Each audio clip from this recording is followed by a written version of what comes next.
हनुमान जी ने खोला रावण का पुतला जलाने का वो राज जो आप नहीं जानते। दोस्तों, हर साल दशहरे के मौके पर देश भर में रावण का पुतला जलाने की प्रथा है, लेकिन हर साल कुछ लोग ये सवाल भी करते हैं कि आखिर सिर्फ रावण का पुतला ही क्यों जलाया जाता है, किसी और राक्षस का क्यों नहीं, किसी और दुष्ट इंसान का क्यों नहीं दुर्योधन और दुशासन के पुतले जलाए जाते, जिन्होंने द्रौपदी के चीर हरण का महापाप किया था। दशहरे में तो महिषासुर मर्दिनी माँ दुर्गा की 9 दिनों तक पूजा की जाती है। उन माँ दुर्गा की जिन्होंने महिषासुर, शुंभ और निशुंभ जैसे पापी असुरों का वध किया था। तो फिर आखिर नवरात्रि के अगले दिन यानी विजयादशमी के दिन महिषासुर, शुंभ और निशुंभ जैसे असुरों के पुतले क्यों नहीं जलाए जाते? दोस्तों, आज हम आपको रावण के पुतले जलाने से संबंधित वो राज बताने जा रहे हैं जिसे हनुमान जी ने महाभारत के महाबली भीम को बताया था। जी हाँ दोस्तों, हनुमान जी ने ही पहली बार खोला था रावण का पुतला जलाने का वो राज जो आप नहीं जानते। लेकिन उससे पहले हम आपको बताते हैं कि जब श्री राम ने रावण का वध किया था तो आखिर इसके बाद रावण की लाश का क्या हुआ। वाल्मीकि रामायण, जो कि स्वयं श्री राम के काल में ही महर्षि वाल्मीकि ने लिखी थी, उसके युद्ध कांड में दी गई कथा के अनुसार प्रभु श्री राम ने रावण के हृदय में बाण मारकर उसका वध किया था, वो भी उस बाण से जो उन्हें ऋषि अगस्त्य ने दिया था।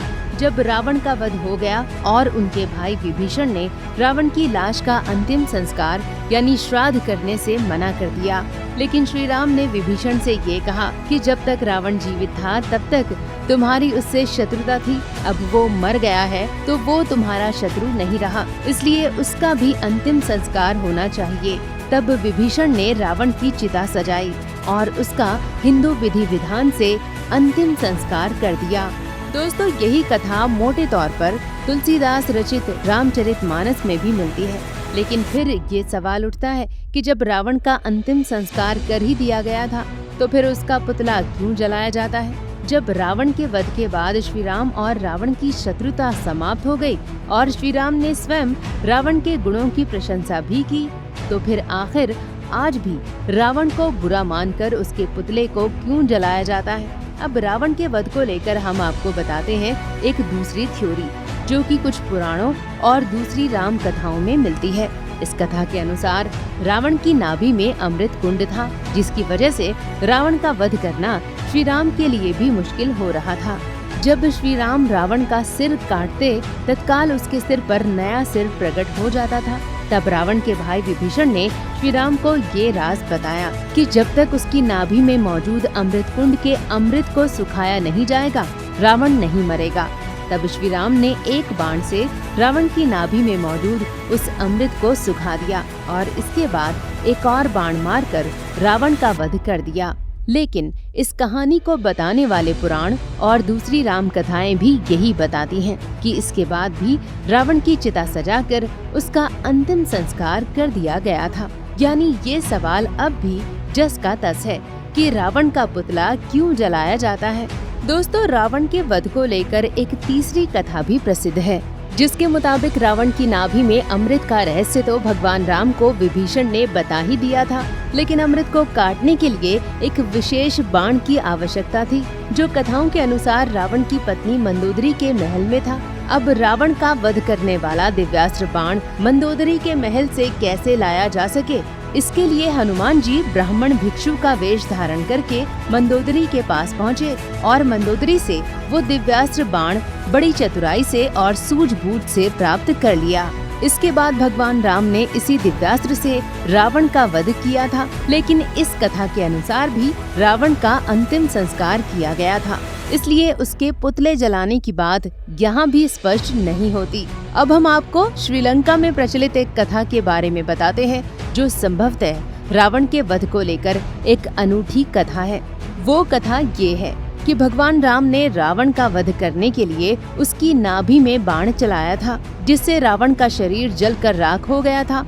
लेकिन दोस्तों, रावण का वध करने के बाद उसका शव राम ने विभीषण को सौंप दिया था और विभीषण को राजगद्दी संभालने की जल्दी थी, इसलिए रावण का अंतिम संस्कार नहीं हो पाया और रावण का मृत शरीर आज भी एक खुफिया जगह पर मौजूद है। दोस्तों, रावण की मृत्यु के बाद रावण के शरीर को उसके सैनिकों ने उसे पुनर्जीवित करने के लिए अनेक प्रयास किए, लेकिन उन्हें सफलता नहीं मिली। ऐसे में वे अपने प्रिय राजा का शव जलाना नहीं चाहते थे, इसलिए उन्होंने शव को सुरक्षित रखने के लिए विभिन्न रसायनों का इस्तेमाल किया और उसे मम्मी के रूप में रख दिया।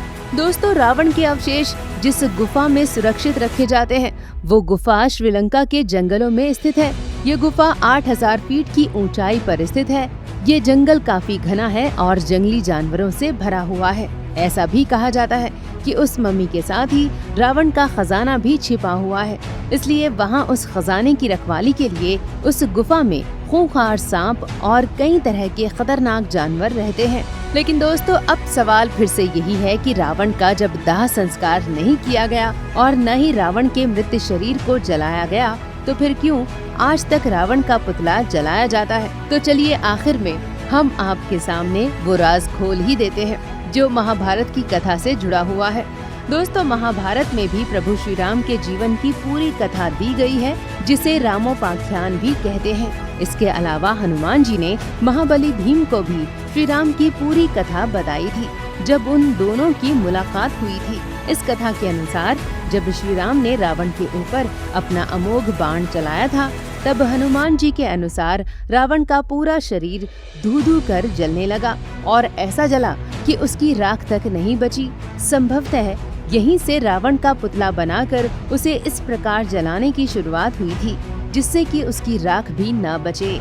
दोस्तों, महाभारत में श्री कृष्ण ने हालांकि रावण के वध के बारे में कुछ भी नहीं कहा, लेकिन ये कहानी हनुमान जी ने महाबली भीम को उस काल में सुनाई थी जब श्री कृष्ण इस धरती पर अवतरित हुए थे। शायद महाभारत के युद्ध के बाद श्री कृष्ण ने धर्म की जो स्थापना की थी, उसके बाद ये परंपरा शुरू हुई कि रावण के पुतले को जलाया जाए।